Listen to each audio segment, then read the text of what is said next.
Jai Shri Gurudev. Welcome to session 7.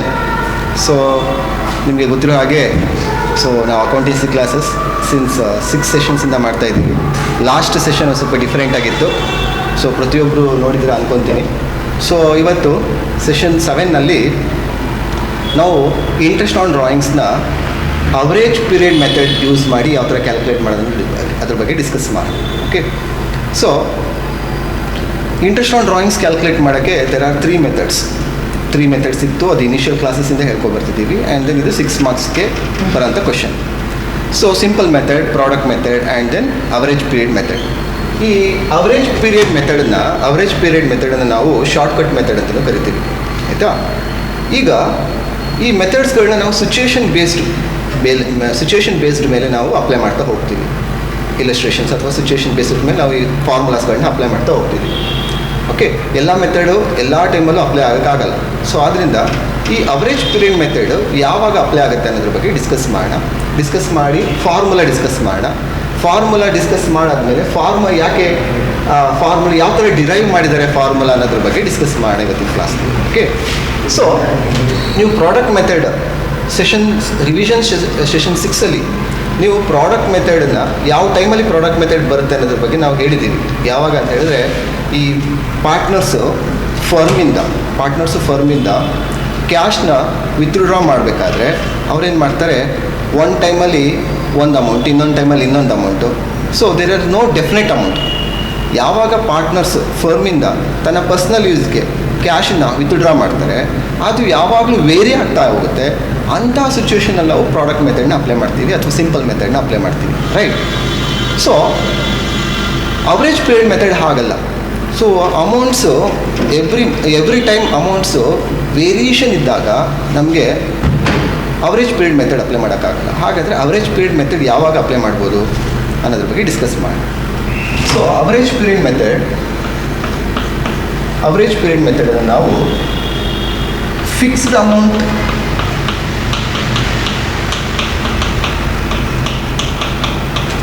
Amount of withdrawal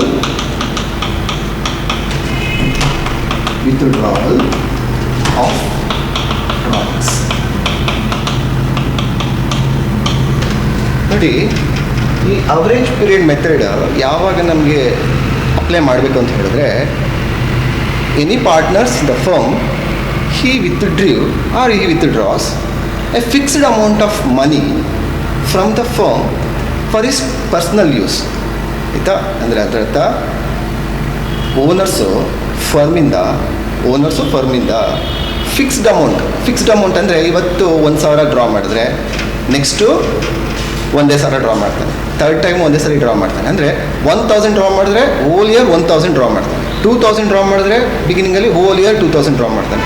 which means fixed amount of withdrawal ಇದ್ದರೆ ಆವಾಗ ನಾವೇನು ಮಾಡಬೇಕು, ಈ ಮೆಥಡ್ ಅಪ್ಲೈ ಮಾಡೋಕ್ಕೆ ಯೂಸ್ ಮಾಡ್ಕೋಬೇಕು ಈ ಮೆಥಡ್. ಅಂಡರ್ಸ್ಟ್ಯಾಂಡ್? ದೆನ್ ಇನ್ನೊಂದು ಸಿಚುವೇಶನ್ ಡಿಸ್ಕಸ್ ಮಾಡಿ.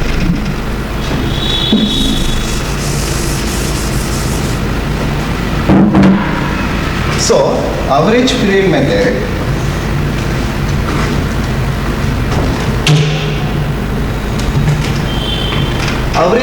ಮೆಥಡ್ ಒಂದು ಫಿಕ್ಸ್ಡ್ ಅಮೌಂಟ್ ಇರಬೇಕು.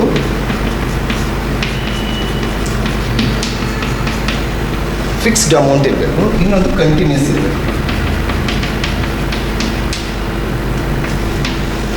ಇರಬೇಕು. ಅಂದರೆ ನಾನು ಹೇಳೋ ಹಾಗೆ ಪ್ರತಿ ವಿತ್ಡ್ರಾವಲ್ಲು ಫಿಕ್ಸ್ಡ್ ಅಮೌಂಟ್ ಆಗಿರಬೇಕು. ಆಯಿತಾ? ದೆನ್ ಎಲ್ಲೂ ಗ್ಯಾಪ್ ಕೊಡಬಾರ್ದು. ಅಂಡರ್ಸ್ಟ್ಯಾಂಡ್? ಫಾರ್ ಎಕ್ಸಾಂಪಲ್ ಯಾವ ಥರ,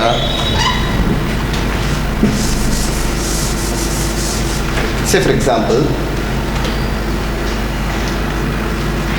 ಎಕ್ಸಾಂಪಲ್ ಇಯರ್ ಸ್ಟಾರ್ಟ್ ಆಗೋದು ಏಪ್ರಿಲಲ್ಲಿ. Okay, whole year June, July, August, September, October, November, December, January, February, March. ನೋಡಿ, ಟೋಟಲ್ 12 months. ಫಾರ್ ಎಕ್ಸಾಂಪಲ್ ಏಪ್ರಿಲಲ್ಲಿ 1,000 ರೂಪೀಸ್ ವಿತ್ಡ್ರಾ ಮಾಡಿದ್ರೆ ಅವನು ಸೆಕೆಂಡ್ ಮಂತಲ್ಲೂ 1,000 ವಿತ್ಡ್ರಾ ಮಾಡ್ತಾನೆ, ಥರ್ಡ್ ಮಂತಲ್ಲೂ 1,000. ಈ ರೀತಿ ಫಿಕ್ಸ್ಡ್ ಅಮೌಂಟ್ನ ಎವ್ರಿ ಟೈಮ್ ವಿತ್ಡ್ರಾ ಮಾಡ್ತಾನೆ. ಫಿಕ್ಸ್ಡ್ ಅಮೌಂಟ್ನ ಎವ್ರಿ ಟೈಮ್ ವಿತ್ಡ್ರಾ ಮಾಡ್ತಾನೆ ಮಾಡ್ತಾರೆ. Okay, see the fixed amount, fixed amount, fixed amount. Then one more condition ಏನು, ಎಲ್ಲೂ ಗ್ಯಾಪ್ ಇಲ್ಲ, ಕಂಟಿನ್ಯೂಸ್ ವಿತ್ಡ್ರಾ ಮಾಡ್ತಾರೆ. ಫಾರ್ ಎಕ್ಸಾಂಪಲ್, ಇಲ್ಲಿ ಯಾವುದೋ ಒಂದು ಗ್ಯಾಪ್ ಆಯಿತು ಅಂದ್ಕೊಳ್ಳಿ, ಇಲ್ಲಿ ಕ್ವಶನ್ ಮಾರ್ಕ್, ಇಲ್ಲಿ ಗ್ಯಾಪ್ ಆಯಿತು ಅಂದ್ಕೊಳ್ಳಿ, ಇಲ್ಲಿ ವಿತ್ಡ್ರಾ ಮಾಡಲಿಲ್ಲ, ನೆಕ್ಸ್ಟ್ ವಿತ್ಡ್ರಾ ಮಾಡ್ದೆ ಅಂದ್ಕೊಳ್ಳಿ, ಆವಾಗ ಅವರೇಜ್ ಪೀರಿಯಡ್ ಮೆಥಡ್ ಅಪ್ಲೈ ಮಾಡೋಕ್ಕಾಗಲ್ಲ.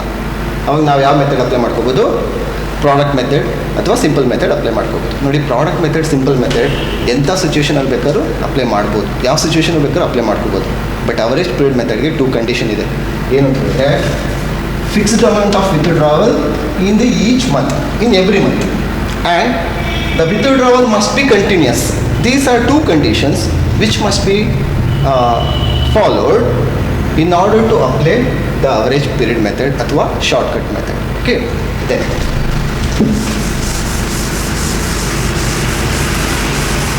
what will be the formula? See the formula here. So in order to find out the interest on drawings by using the average period method, so the formula is given here. Then what will the formula?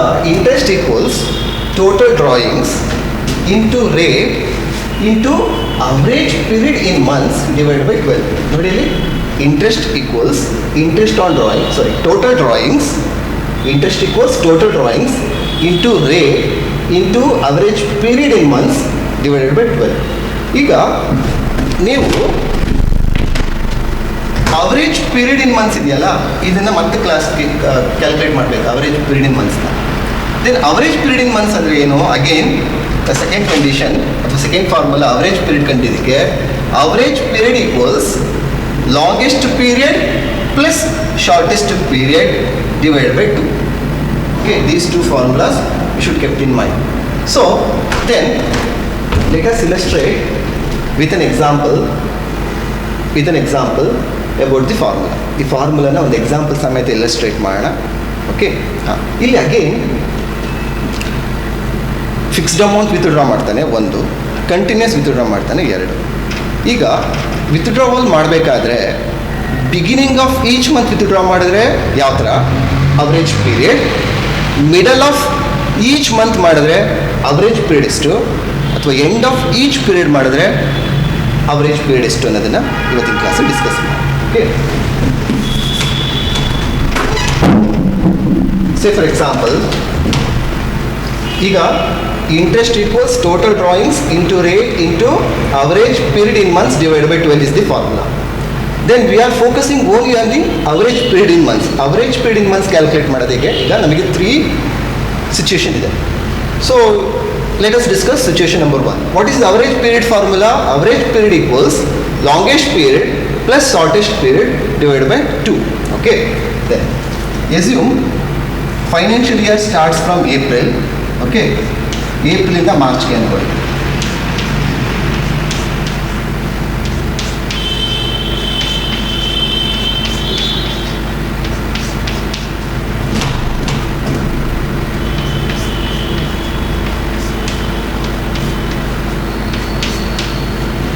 ಈಗ ನೀವು simple method use ಮಾಡಿದಾಗ ನೀವು calculate ಮಾಡಿರ್ತೀರ. For example, ಏಪ್ರಿಲ್ನಲ್ಲಿ drawings withdraw ಮಾಡಿದರೆ ನೀವು 31st March year ending ಆದರೆ number of months outstanding ಎಷ್ಟು ಅಂತ. ಸೊ ಎಷ್ಟು? 12. ಓಕೆ, ಅದೇ ಮೇನಲ್ಲಿ ವಿತ್ಡ್ರಾ ಮಾಡಿದ್ರೆ 11, ಅದೇ ಜೂನಲ್ಲಿ ವಿತ್ಡ್ರಾ ಮಾಡಿದ್ರೆ 10, ಅದೇ ಜುಲೈಯಲ್ಲಿ ವಿತ್ಡ್ರಾ ಮಾಡಿದ್ರೆ 9, ಅದೇ ಆಗಸ್ಟಲ್ಲಿ ವಿತ್ಡ್ರಾ ಮಾಡಿದ್ರೆ 8, ಅದೇ ಸೆಪ್ಟೆಂಬರಲ್ಲಿ 7, ಅಕ್ಟೋಬರಲ್ಲಿ 6, ನವಂಬರಲ್ಲಿ 5, ದೆನ್ ಡಿಸೆಂಬರಲ್ಲಿ 4, ಜನವರಿಲಿ 3, ಫೆಬ್ರವರಿಲಿ 0 2, ಮಾರ್ಚಲ್ಲಿ 0. ಅಂದರೆ ಫಸ್ಟ್ ಮಾರ್ಚಲ್ಲಿ ವಿತ್ಡ್ರಾ ಮಾಡಿದ್ರೆ ಫೈನಾನ್ಷಿಯಲ್ ಇಯರ್ ಎಂಡಿಂಗಿಗೆ ಎಷ್ಟು ಮಂತ್ಗೆ ಅವ್ನು ಇಂಟ್ರೆಸ್ಟ್ ಕಟ್ಟಬೇಕು? 1 ಮಂತ್ಗೆ ಇಂಟ್ರೆಸ್ಟ್ ಕಟ್ಟಬೇಕು. ಓಕೆ, ಇಲ್ಲಿ ನೋಡಿ 12, 11, 10, 9, 8, 7, 6, 5, 4, 3, 2, 1. ಈಗ ನಾವು ಫೋಕಸ್ ಮಾಡ್ತಿರೋದು ಫಾರ್ಮುಲಾದಲ್ಲಿ ಅವರೇಜ್ ಪೀರಿಯಡ್ ಕ್ಯಾಲ್ಕುಲೇಟ್ ಮಾಡಿದ್ರೆ ಹೇಗೆ ಅನ್ನೋದನ್ನು ಕ್ಯಾಲ್ಕುಲೇಟ್ ಮಾಡ್ತಾ ಇದ್ದೀವಿ. ಈಗ ಅವರೇಜ್ ಪೀರಿಯಡ್ ಕ್ಯಾಲ್ಕುಲೇಟ್ ಮಾಡೋಕ್ಕೆ ನಮಗೆ ಒಂದು ಲಾಂಗೆಸ್ಟ್ ಪೀರಿಯಡ್ ಬೇಕು ನೋಡಿ, ಲಾಂಗೆಸ್ಟ್ ಪೀರಿಯಡ್ ಬೇಕು, ಇನ್ನೊಂದು ಶಾರ್ಟೆಸ್ಟ್ ಪೀರಿಯಡ್ ಬೇಕು. Divided by 2. Longest period plus shortest period.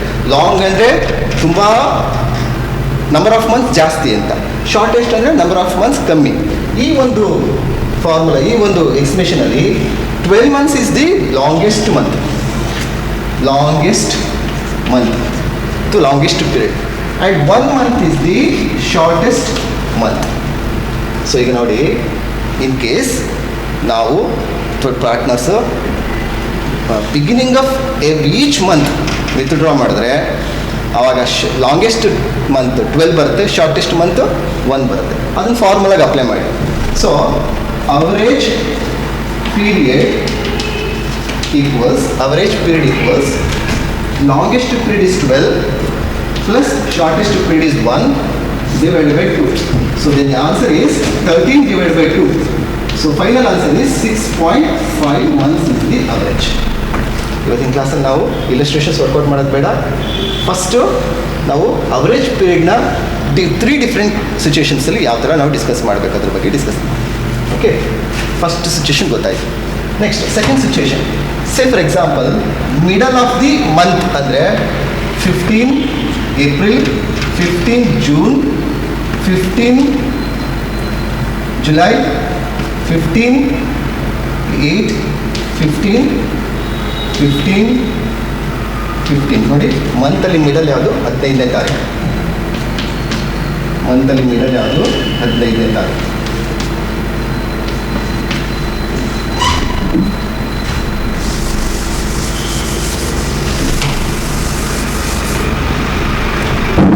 ಈಗ ನೋಡಿ, 15/4 ಅಂದರೆ ಏಪ್ರಿಲಿಂದ 31st ಮಾರ್ಚ್ಗೆ ನಂಬರ್ ಆಫ್ ಮಂತ್ಸ್ ಔಟ್ಸ್ಟ್ಯಾಂಡಿಂಗ್ ಎಷ್ಟು ಬರುತ್ತೆ ಅಂದರೆ 11.5 11.5 ಮಂತ್ಸ್. ಓಕೆ, 10 ಮೇಯಿಂದ 10.5, ಜೂನಿಂದ ಮಾಡಿದ್ರೆ 9.5, ಜುಲೈಯಿಂದ ಮಾಡಿದ್ರೆ 8.5, 7.5, 6.5, 5.5, 4.5, 3.5, 2.5, 1.5, then off. Okay, ನೋಡಿ 15th ಮಾರ್ಚಿಂದ 31st ಮಾರ್ಚ್ಗೆ. Okay,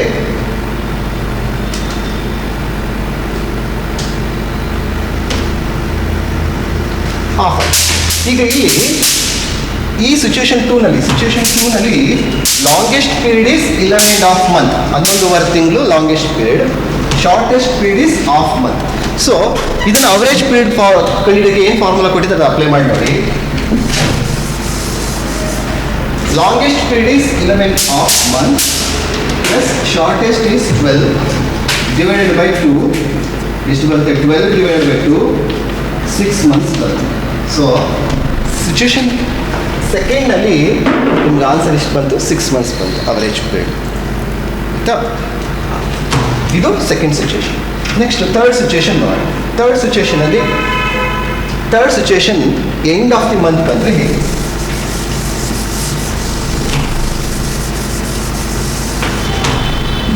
third situation. So third situation end of each month ನೋಡಿ.